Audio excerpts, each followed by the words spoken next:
Oi, quinto ano, boa tarde. Então, vamos lá no resumo que eu tinha prometido a vocês? Eu preparei um resumo para vocês. Vamos lá, prestem atenção. A história do Egito Antigo se estende a 3.200 AC a 525 AC, ou seja, do nascimento ao Estado egípcio à invasão persa. Em 525 AC, os persas tornam o Egito a região e se transformam numa satrápia, uma província do Império Persa.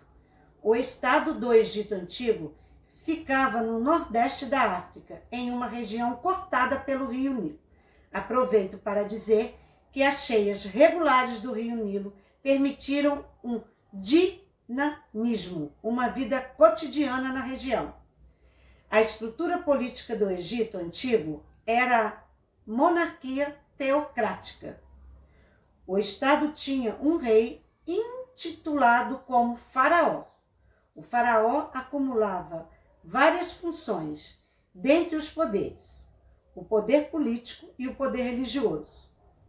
Visto pela população como um Deus vivo, Deus encarnado, convivendo com os homens. As decisões políticas estavam submetidas à religião.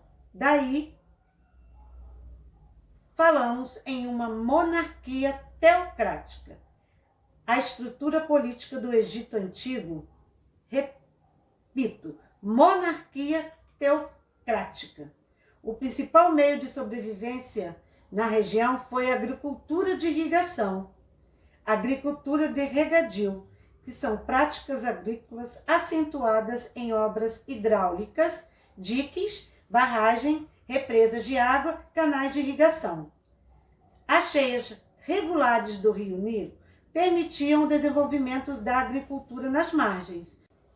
O principal meio de sobrevivência na região foi a agricultura de irrigação, que é a agricultura de regadio, práticas agrícolas assentadas em obras hidráulicas, diques, barragens, represas de água, canais de irrigação. As cheias regulares do rio Nilo permitiram o desenvolvimento da agricultura nas margens. A agricultura de irrigação foi o principal meio de sobrevivência. A sociedade egípcia era mais rígida, com pouca movimentação social. Em uma sociedade de castas, a posição é definida pelo nascimento, e não são bens e não são riquezas que definem a posição do indivíduo. É a linhagem do nascimento. A condição do indivíduo é vitalícia e hereditária.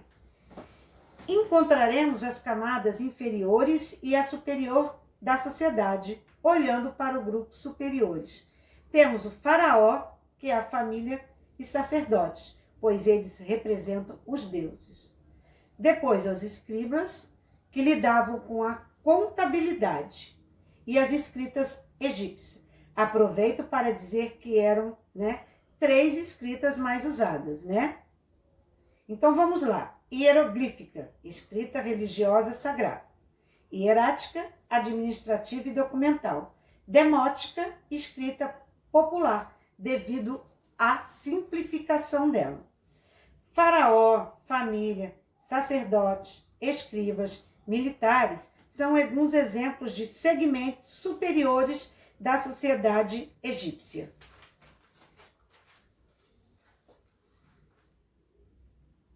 Agora, olhamos para as camadas inferiores, encontramos camponeses e escravos. Os escravos eram prisioneiros de guerra. Os escravos não eram a base da economia egípcia. Os camponeses prevaleciam, Os camponeses que se apossavam das terras produziam para o Estado e para a sua sobrevivência. Vigorava-se no Egito Antigo uma estrutura socioeconômica denominada sistema de servidão coletiva, que é marcada por um governo centralizado que controlava a produção agrícola comparada em obras de irrigações, de canais de irrigação, tá? Então, esse é um pequeno resumo que eu fiz ali do capítulo 3. E aí nós fechamos história dessa apostila número 1. A partir de segunda-feira, eu já começo com a apostila número 2, né? Segunda, português, e sexta, história. Também quero avisar para vocês que todas as aulas vão ser pelo Meet, tá bom? Então, até segunda-feira. Bom final de semana para vocês. Segunda, nos encontramos à 1h da tarde. Bom final de semana e um grande beijo.